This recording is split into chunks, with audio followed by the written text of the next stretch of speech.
All of us here at FX Medicine are excited to share with you our fantastic infographics. They're now available to purchase in high-quality poster and digital formats. To celebrate, we are offering an introductory discount of 10% until the end of 2019. Add the coupon code PODCAST at the checkout at fxmedicine.com.au.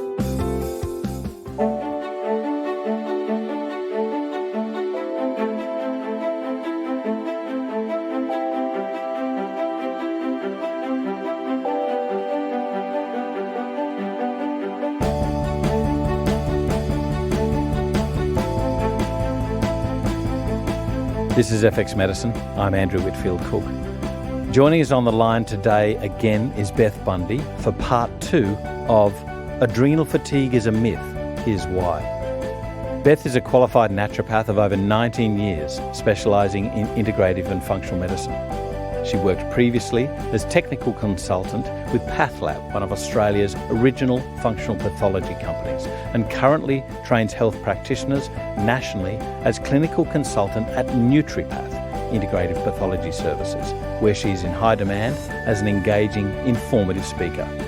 And she also works as a functional medicine practitioner in a busy and highly successful integrative medicine practice. Welcome back to FX Medicine, Beth. How are you? I'm back. When we last spoke, Beth, in part 1, we got to testing, but we never got to cover it. How about we dive right in? What sort of testing? What sort of testing is appropriate? And let's then talk about how we tease apart the results that we get from that. Oh, sounds a good thing. Firstly, I might just mention that because we're talking about cortisol, we're measuring cortisol, I should probably briefly mention there's generally 3 ways we can measure cortisol.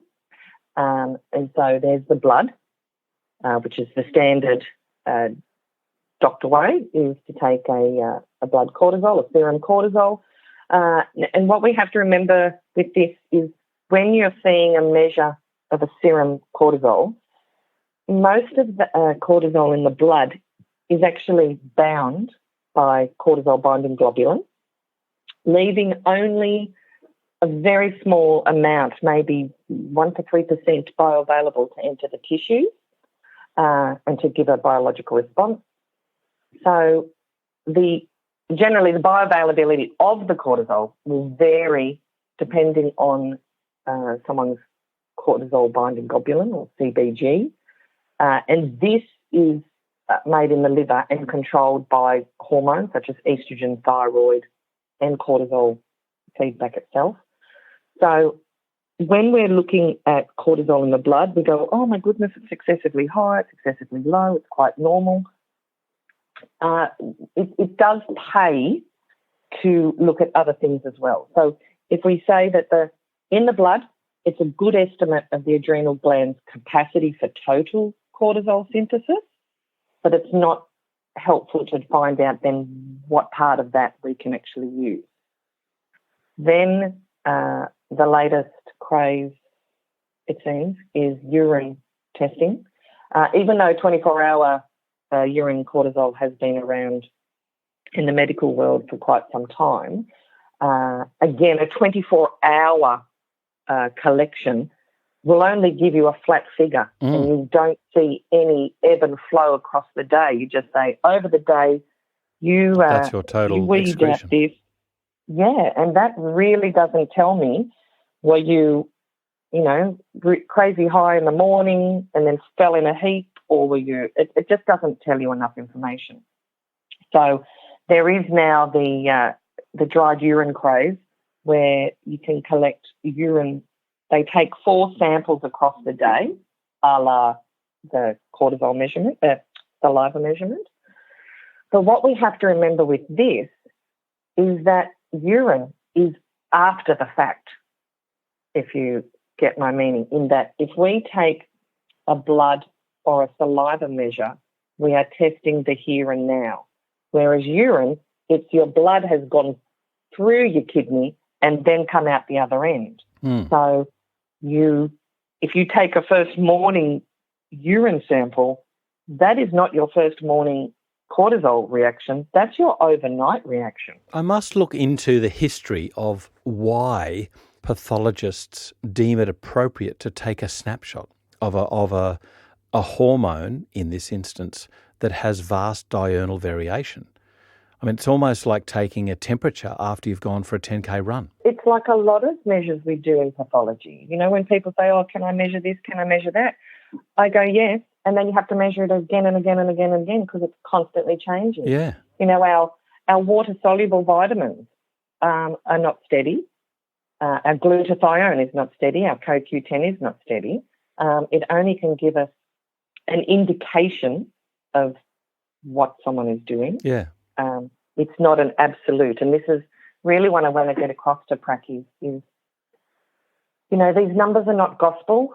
They are a guideline and an indication for further investigation or some treatment and then follow-up, because people are different. Not everyone fits in a reference range, like when you first get out and realise that none of your patients actually fit in the textbook that you learned. It's always moving. It's just indicative. I always say, please look at it as an indication with the case history. Get on my soapbox again. Yeah. Please put the case history into the mix. It's the old adage of you're always going to get the answer to the question that you asked. And if you're asking the wrong question, then you're getting the wrong answer. And I guess this is one of the issues that pathology has with functional pathology. We're not looking for disease. We're looking for dysfunction. Yeah, well, that's what I say to my clients. I say, you know, pathology tests are looking for pathology. And we're looking for in the grey zone. You know, pathology, standard pathology is black or white. You either have diabetes or you don't. We're looking in that grey zone before you get to the, you know, hello, my name is Beth and I'm a diabetic. Yeah. Yeah. So that's why we're using these things. So you mentioned Cushing's and Addison's, and this is where, yes, you need your blood test, and they're actually using saliva as well. So saliva is now a good go-to method for testing for Cushing's when they take a midnight sample. So in standard medicine, they're using saliva cortisol for Cushing's. And because it is also a good representation of the bioavailable cortisol, what that person is actually using at that time. And so that's why sometimes when, you know, generally they say that there is a correlation between the blood and the saliva.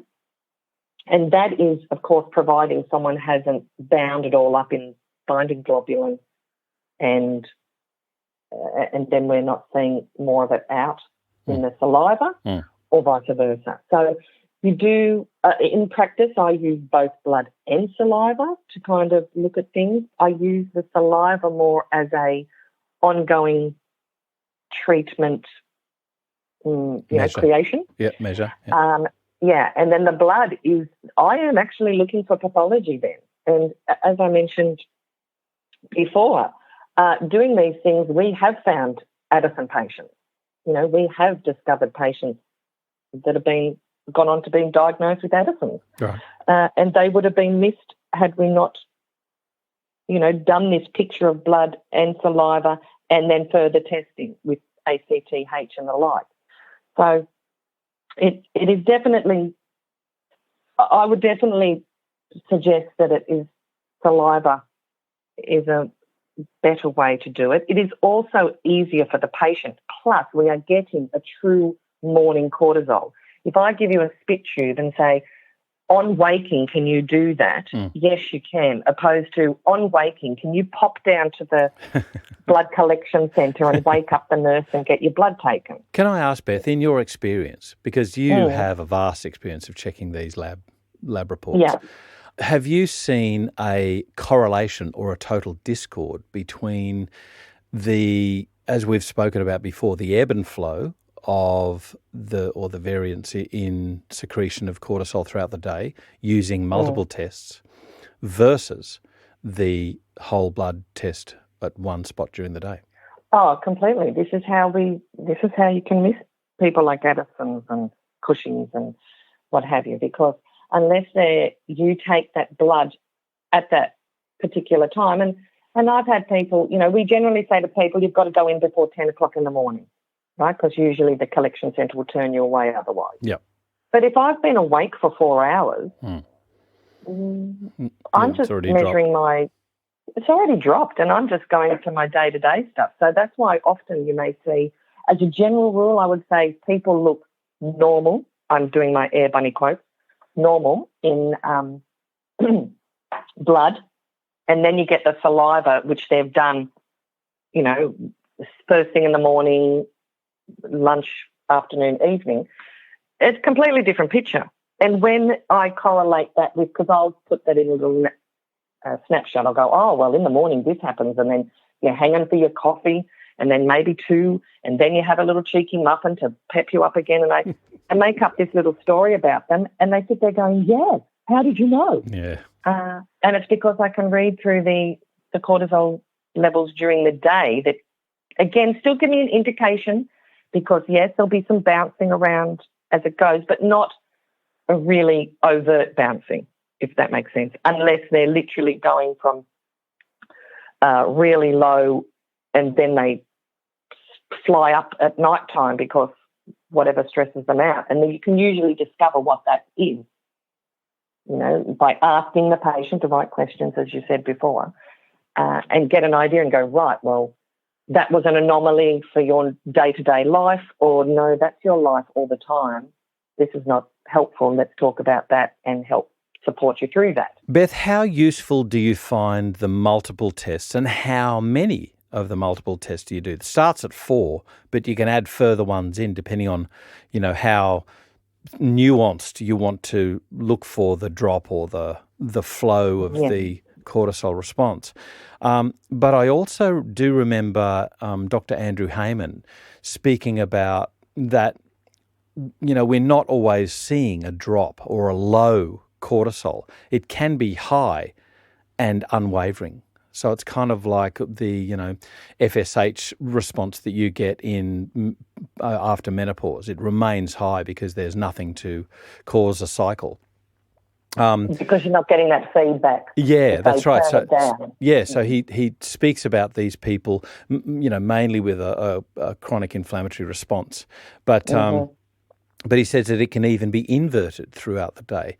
The big picture that I took away, though, is that they're not getting that traditional drop that you get after in the morning.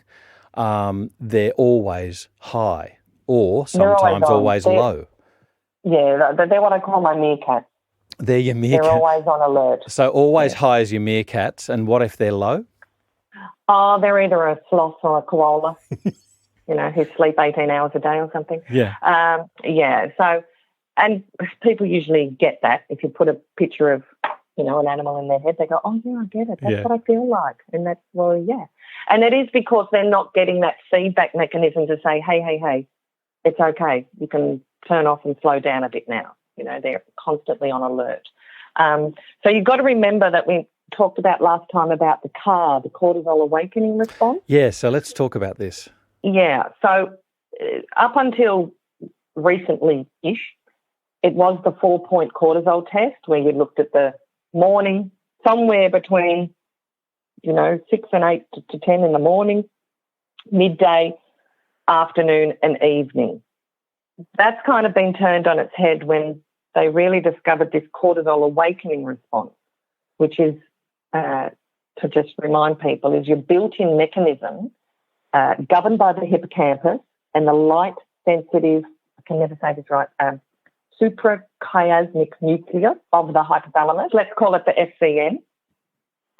And then also we have the natural rise of cortisol that starts several hours before waking due to normal circadian HPA axis activity. So, the ACTH saying, come on, let's go. And then the exposure to light, right? That's where the SCN comes in. Yep. We get that temporary exposure to light.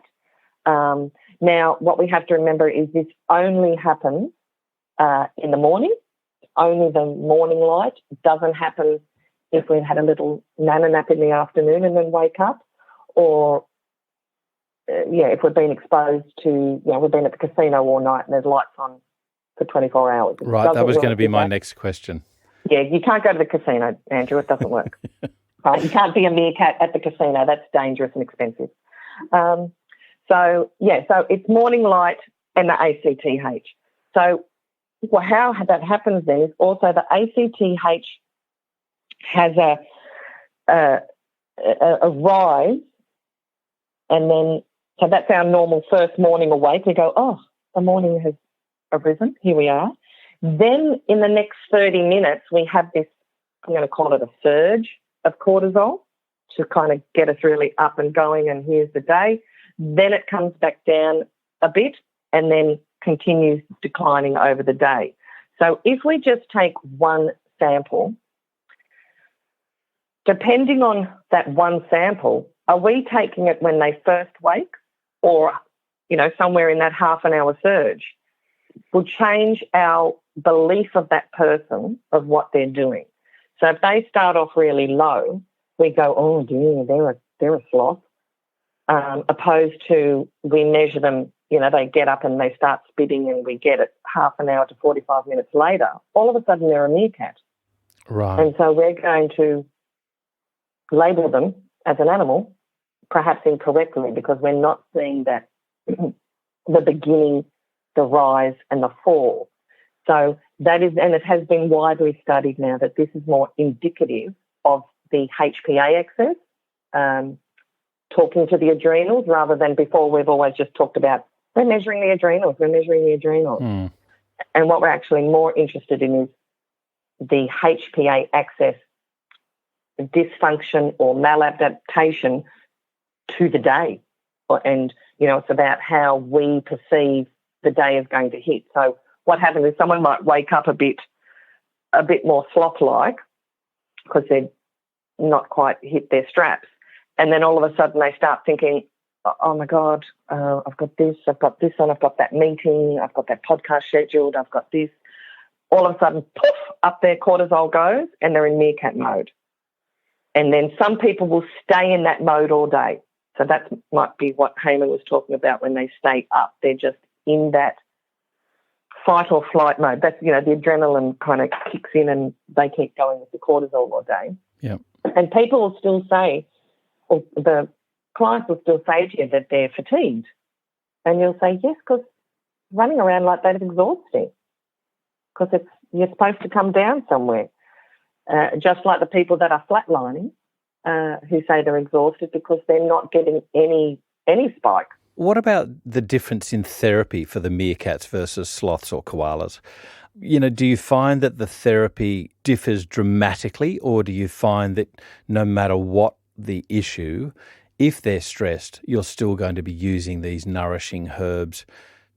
I guess particularly you would be cautious if somebody's flat with cortisol, with stimulants, like for instance you said coffee. Yes. It's great to wake up and you need to function, but how do we best do that that's going to look after your health in the long term?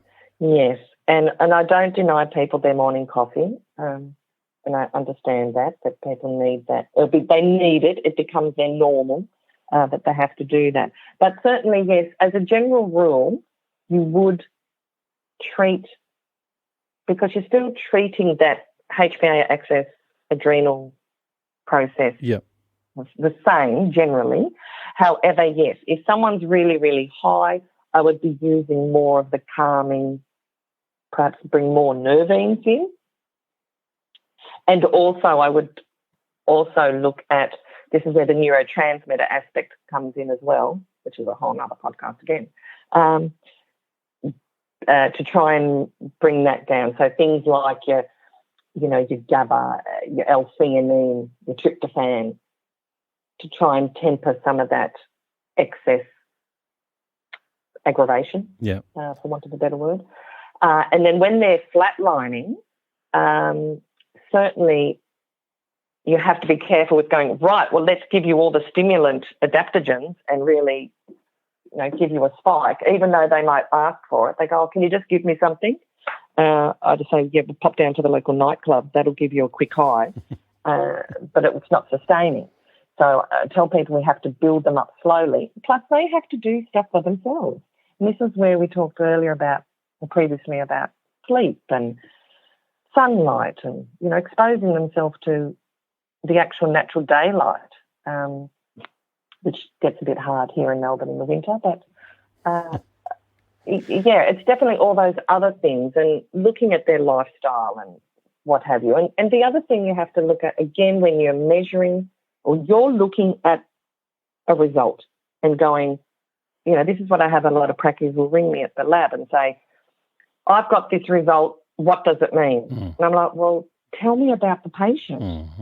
Because just reading numbers, I could make up a hell of a story and be way off the mark because I don't know they're on suppressive medication or they're on, this is what their disease or 101 things I don't know. And what we also have to remember is that when we're measuring the car, so the car, you measure it immediately on waking, the next 30 minutes, as in there has to be a break. You don't do it ongoing. So if someone can't sit well, you aren't going to get, again, you're only going to get an average over all this time. You're not going to get the actual rise and fall. They need to be able to half fill a tube as soon as they wake up, then 30 minutes later, and then another 30 minutes later. Then we go on to the midday, afternoon, and before bed. Forget the evening one. What is the help when you're at 8 o'clock at night and I'm doing the washing up or I'm still in the middle of dinner and you want to measure my cortisol? I want to know what my patients are doing when they're going to bed at 10, 11, 12 o'clock at night. Where is their cortisol then? Because that gives me an indication of where they're going to sleep and also then, do they ever come down at night time to start back again the next day? Some people are like hovering or in a holding pattern on high because they never come down at night time before they're back up again at, 11 out of 10 sort of thing. So it's more important to look at the nighttime one because then you can also plus or minus a melatonin measure, especially if people are talking about difficulty getting to sleep or staying asleep. The other thing to be mindful of when you're doing these measurements is to generally do it on a normal, more air quotes, a normal day. Not when someone's on school holidays and relaxing, or maybe they're not because they're on school holidays. So and they've got kids. They've got other kids around them. But a normal work day, because remember we said it's about your anticipated stress for the day. So doing it while I'm in Bali, drinking a bintang and I'll do this fit test, that's not the real world. School holidays are probably not the real world. A Sunday is not your real world. So it'll show a different measure for a different day. You know what I mean? Like what they're doing. And the other thing is exercise. So if someone's a mad exercise junkie, that is going to raise your cortisol anywhere from 30 minutes to 2 hours post-exercise. So you need to preferentially ask your patient not to exercise on the day they're doing the test because it can falsely elevate it. Also, you have to be careful with your ladies because strangely they found in studies that around ovulation, a lady's cortisol would be more elevated than normal. So you just have to check with your menstruating ladies when they're doing that so you don't call them a meerkat when they're not. Yeah. Shift work is always a problem because if someone's on shift work and they're not normally waking up at 6 or 7 o'clock, they're waking up at 2 o'clock in the morning, I generally get those patients to follow their time. Yeah. So if their morning is 2 o'clock, that's when we do it. Yeah. And then, yes, I'm going to expect that they don't have that morning light to awake them, but it still gives us an idea whether we have that ebb and flow from the HP axis first thing in the morning and then across the rest of the day. So you also have to be careful with saliva. So no exercise, no eating or smoking or coffee just before they're going to do a sample as well, because eating will increase their glucose and their insulin and then their cortisol. Caffeine will, of course, can spark. Smoking just buggers up the pH of the saliva and changes how we can measure it, and no brushing the teeth because in case they get microbleeds and we get hemoglobin contamination into the sample. Right. And especially not when they're sick. Like not when you're sick, we don't like mucus and doobies in the saliva. And your cortisol is going to be different because you're fighting a virus or some other illness. Now, this is my next question. The influence of infections on cortisol response and indeed stress response, and how we appropriately measure. I guess, you can go down several rabbit holes as to how you intervene, but and forgive me for mentioning his name again, but he's a very impressive practitioner, this guy, Dr. Andrew Heyman, when he was talking about the chronic inflammatory response syndrome, CIRS. Mm-hmm. There was a few pearls that I got from him just about the responsibility that we've got about testing for. And then the biggest no-no was what was touted as the panacea about a decade ago, and that was supplementing with cortisol. Yeah. Mm-hmm. Would anybody give prednisolone if somebody had an active infection? They do. I was prescribed prednisolone for an active infection, and I was a bit like, really? But alongside other agents, correct? Yes, yes. And, in hindsight, he saved me from going to hospital. So that was, pretty okay, and it was short term. That's the difference. Short term versus, and you're talking prednisolone, whereas some practitioners use cortisol acetate or hydrocortisol. Yes, of course. So different kettle of fish. One is way more powerful than the other. But you still can go into problems when people are using cortisol supplementation.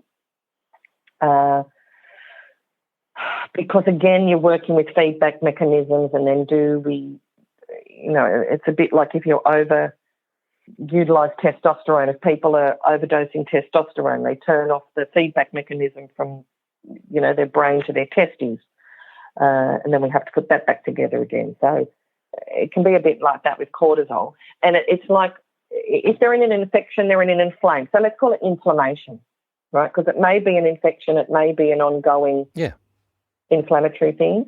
So sometimes most of the time, we will elevate, or the body will put out more cortisol to try and, because we've got to remember cortisol is anti-inflammatory. That's why they invented prednisolone.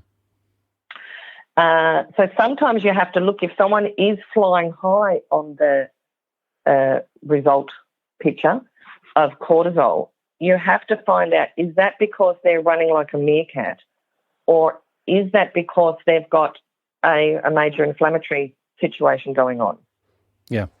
And then, to be turning that down, will that aggravate the inflammation? That becomes the seesaw of, how to do this gently. And I always just go gently first, because some people respond really well, and then some people need a bit more. I'm talking about supplementation, and they also have to do, it's like I tell people, we can give you these tablets, but if you're still sitting in the frying pan, you're not going to, stop getting burnt. So, I have to try and get people to concept that, you can't stay where you are or keep living that life. I had a patient recently who said, I only sleep 4 hours a night and I'm fine.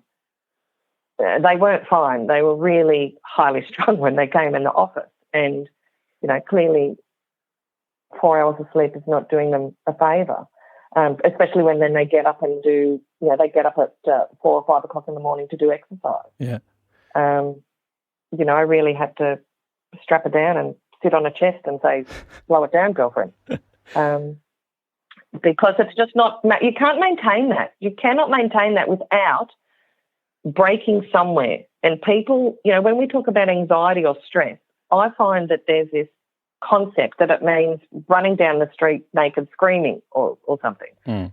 People forget that it can be insulin resistance, inflammatory conditions, autoimmune conditions or things like that, metabolic syndromes. They don't put that under stress, and it's like, well, it's long-term stress. Yeah. People forget that Stressor. stressors, or if they've been in a bad relationship, a job that's, killing them, they've had dramas with their children. I mean, look, the list is endless of what can happen to people, and they forget that they are all tickets that they're collecting along the way that affects these results of what they see, of what we see as the practitioner when we get the results. We're entering the age of personalised medicine, and more we're seeing the usefulness of SNPs and how we can, if nothing else, you can't change it, but you can get it as a clue to other aspects that might be influencing how people respond to stress. Say the words adrenal fatigue, it's not. But what about things like SNPs and their effects on cortisol response? Like, for instance, methylation. Don't say MTHFR. Or COMT, or things like this. How we actually handle adrenaline and coffee and estrogens. COMT is definitely a SNP that can affect people, especially if they're homozygous. Those people tend, and this is more of on the neurotransmitter angle, those people do tend to be more anxious, so more that high cortisol. And I don't like to be, it's a bit like when people just go under or over methylation. To me, that's too simplistic. It's a bit like, hyper or hyper. Unless you're Addison's or Cushing's, then you truly are.